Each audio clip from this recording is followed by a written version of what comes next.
தஞ்சை கோட்டைக்குள் வந்தியத்தேவன் 2 பழுவேட்டரையர் ஆட்களுடன் சுற்றி பார்த்து கொண்டிருந்தான்.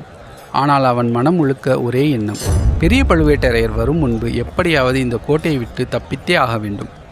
திடீரென்று வீதியில் பெரும் ஆரவாரம், வாத்திய கோஷமும் ஜெயகோஷமும் எழுந்தது. வேளக்கார படை வீரர்களின் பெரும் ஊர்வலம் கோட்டையை விட்டு வெளியேறி கொண்டிருந்தது. அந்த கூட்டத்தில் கலந்து கொண்டான் வந்தியத்தேவன். அப்போது ஒரு தயிர்கார பெண் வீரர்களை கிண்டல் செய்ய பெரும் குழப்பம் ஏற்பட்டது. எல்லோரும் அவளை துரத்தி கொண்டு ஓடினார்கள். அவனும் அவர்களோடு ஓடுவது போல் நடித்துவிட்டு திடீரென்று ஒரு குறுகிய சந்துக்குள் நுழைந்தான். ஒரு சந்து, இன்னொரு சந்து, இருள் சூழ்ந்த குறுகிய வழிகள். சிறிது நேரத்தில் எல்லா சத்தங்களும் மறைந்துவிட்டன. வந்தியத்தேவன் மட்டும் தனியாக நின்றான்.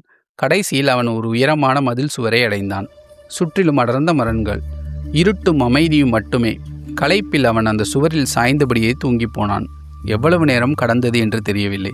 திடீரென்று ஒரு பெண்ணின் குரல், "என்ன ஐயா, சுவரில் சாய்ந்தபடி தூங்கிவிட்டாயா? எத்தனை தடவை கூப்பிடுவது?" வந்தியத்தேவன் அதிர்ச்சியுடன் மேலே பார்த்தான். நிலவொளியின் மதிலில் மேல் ஒரு பெண் அமர்ந்திருந்தாள். "இதோ ஏணியை வைக்கிறேன், ஜாக்கிரதையாக ஏறி வா. இளைய ராணியம்மாள் காத்து கொண்டிருக்கிறார்கள்." இளையராணி, அதாவது பழுவூர் நந்தினி. வந்தியத்தேவனின் இதயம் ஒரு கணம் நின்று போனது. இது எப்படி சாத்தியம்? தான் இங்கே இருப்பது நந்தினிக்கு எப்படி தெரியும்? இது உதவியா அல்லது இன்னொரு சதியா? ஒன்றும் புரியாமல் அந்த ஏணியில் ஏற ஆரம்பித்தான் வந்தியத்தேவன். அவன் இறங்கிய இடம் ஒரு விஸ்தாரமான தோட்டம் என்று தெரிந்தது. மரங்கள் அடர்ந்த இருளில் அவர்கள் இருவரும் லதா மண்டபத்தை நெருங்கினார்கள். மலர்களின் நறுமணம் நிறைந்த அந்த மண்டபத்தில் தங்க விளக்கொளியில் ஒரு பெண் அமர்ந்திருந்தாள். அவள் பழுவூர் இளையராணி நந்தினி. அவளது அழகு வந்தியத்தேவனை ஒரு கணம் மயக்கியது. ஆனால் நந்தினி மட்டும் அவனை உற்று பார்த்து கொண்டிருந்தாள். அவள் எதிர்பார்த்தது மந்திரவாதி. ஆனால் அவள் முன்னால் நின்றது பல்லக்கில் மோதிய அதே வாலிபன். ஒரு கணம் நந்தினியின் கண்களில் ஆச்சரியம் மின்னியது. "என்ன மந்திரம் செய்து இங்கே வந்தாய்?" என்று கேட்டாள் அவள். வந்தியத்தேவனுடனே சிரித்தான். "மந்திரம் ஒன்றுமில்லை அம்மணி.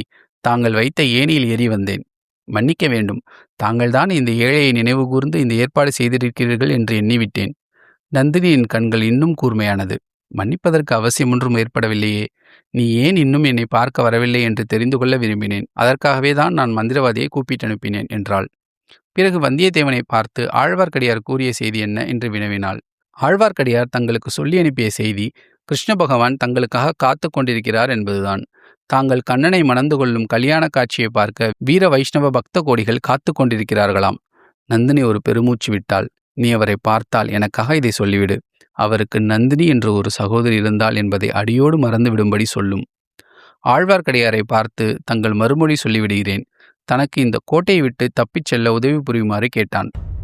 இத்தனை நேரம் ஒய்யாரமாக படுக்கையில் சாய்ந்து படுத்திருந்த நந்தினி திடீரென்று எழுந்து நிமிர்ந்து உட்கார்ந்தாள். "நீரும் நானும் ஒரு உடன்படிக்கை செய்து கொள்ளலாம். நீர் எனக்கு உதவி செய்ய வேண்டியது, நான் உமக்கு உதவி செய்ய வேண்டியது. என்ன சொல்கிறீர்? எனக்கு அந்தரங்கமான பணி ஆள் ஒருவர் தேவையாயிருக்கிறது. இந்த அரண்மனையில் உமக்கு வேலை வாங்கி கொடுத்தால் ஒப்புக்கொள்வீரா என்று கேட்டாள்.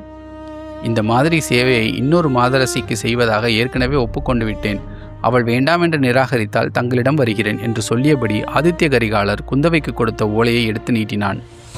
அந்த ஓலையை பார்த்த நொடி நந்தினியின் கண்கள் மாறின. அவள் உடனே ஒரு ஒப்பந்தத்தை முன்வைத்தாள். "குந்தவை அனுப்பும் பதில் ஓலையை மறுபடியும் என்னிடம் நீ கொண்டு வந்து காட்ட வேண்டும். அப்படி செய்ய ஒத்துக்கொண்டால் நீ தப்பிக்க நான் உதவி செய்கிறேன்" என்றாள். அந்த நேரத்தில் தோட்டத்தின் இருளிலிருந்து திடீரென்று ஆந்தையின் குரல் கேட்டது. 1 முறை, 2 முறை, 3 முறை. நந்தினி திடுக்கிட்டு, "நிஜ மந்திரவாதி வந்துவிட்டான். வேகமாக அந்த பக்கம் இருட்டில் போய் ஒளிந்துகொள்" என்றாள். ஒருபுறம் குந்தவை, மறுபுறம் நந்தினி. இரு பெண்களின் ரகசியங்களுக்கும் நடுவில் சிக்கிய வந்தியத்தேவன் எந்த பக்கம் செல்லப் போகிறான்?